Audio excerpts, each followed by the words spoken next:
Hello beautiful people. ఈరోజు అయితే నాకు మంచూరియా క్రేవింగ్స్ వచ్చాయన్నమాట. సో ఇంకా ఇంట్లో అన్ని ఐటమ్స్ ఉన్నాయని చెప్పేసి నేను స్టార్ట్ చేశాను. అండ్ సూపర్గా వచ్చింది మంచూరియా అయితే. మీరు కూడా ట్రై చేయండి, చాలా సింపుల్ ప్రాసెస్. ఫస్ట్ అయితే ముందుగా తురుము పెట్టుకున్న క్యాబేజ్, క్యారెట్, ఇంకా అందులో కొంచెం సాల్ట్, పసుపు, కారం, గరం మసాలా, ఇంకా అల్లం వెల్లుల్లి పేస్ట్, 2 టేబుల్ స్పూన్ కార్న్ఫ్లవర్. నా దగ్గర మైదా లేదని ఆటా ఫ్లవర్ యూస్ చేశాను, అదే గోధుమ పిండి యూస్ చేశాను.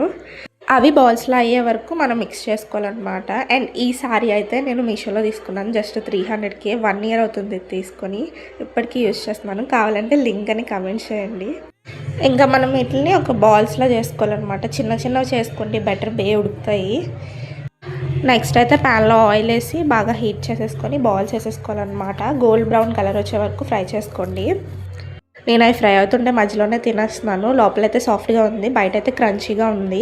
నెక్స్ట్ ఇంకో ప్యాన్ తీసుకొని ఆ ప్యాన్లో కొంచెం వెల్లుల్లి ముక్కలు, ఆనియన్స్, క్యాప్సికమ్ వేసి లైట్గా సాట్ చేసుకోవాలి. తర్వాత మన దగ్గర ఉన్న సాసెస్ ఏమైనా యాడ్ చేసుకోవచ్చు. నేనైతే chilli sauce, red chilli sauce, tomato sauce, soya sauce వేసాను. ఇంకా కొంచెం ఉప్పు, కారం వేసేసి బాగా సాట్ చేసేసి ముందుగా కలిపి పెట్టుకున్న కార్న్ఫ్లవర్ వాటర్ వేసాను అనమాట. కొంచెం థిక్గా అయిపోగానే ఇంకా బాల్స్ వేసేసాను.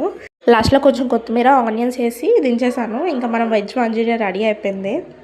నా వీడియో కానీ మీకు నచ్చితే లైక్ చేసి ఫాలో అండ్ సబ్స్క్రైబ్ చేసుకోండి. నెక్స్ట్ ఏ రెసిపీ చేయాలో కూడా కమెంట్ చేయండి.